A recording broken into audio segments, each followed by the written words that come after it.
What is sound? Sound is a vibration, is a form of energy. अब ये create कैसे होती है? दो तरीके से क्रिएट होती है। पहला है मीडियम, दूसरा है कोलिजन। कोलिजन का मतलब क्या है? वाइब्रेशन, ऐसे समझना। जब जब मीडियम होगा और जब जब कोलिजन होगा साउंड क्रिएट होगी। फॉर एग्जांपल क्या है? ये कोलिजन हो रहा है हाथों के बीच। और मीडियम क्या है? Air. In short what I am trying to say कि अगर कोलिजन होगा तब भी सिर्फ साउंड क्रिएट नहीं होगी, और सिर्फ मीडियम होगा तब भी साउंड क्रिएट नहीं होगा। दोनों का साइमल्टेनियसली एक साथ होना बहुत जरूरी है। एग्जांपल के तौर पे जैसे वैक्यूम है, यहाँ पर एयर नहीं होती, जैसे कि स्पेस में जितने मर्जी तालियां बजाते रहो आवाज नहीं आएगी। यस और नो?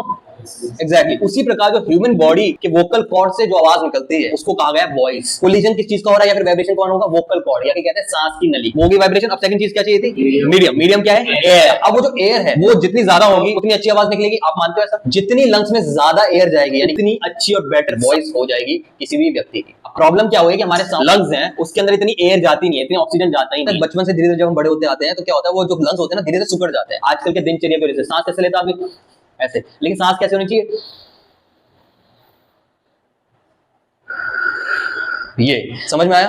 तो दो चीजें चाहिए होंगी वॉइस को अच्छा करने के लिए। पहला लंग्स की कैपेसिटी, जिससे कि क्या होगा? एयर बहुत ज्यादा जाएगी यानी ऑक्सीजन ज्यादा जाएगा। दूसरा वोकल कॉर्ड की सफाई, लेमैन की लैंग्वेज में बोल रहा हूं, वोकल कॉर्ड की सफाई। अब वोकल कॉर्ड की सफाई को दूसरे तरीके से समझ लो, रेजोनेटर की सफाई। और रेजोनेटर की सफाई कैसे की जाती है उसकी एक्सरसाइज में बताने वाला हूं। और लंग्स की सफाई कैसे की जाती है, लंग्स की कैपेसिटी को कैसे इंक्रीज किया जाता है वो भी बताने वाला हूं।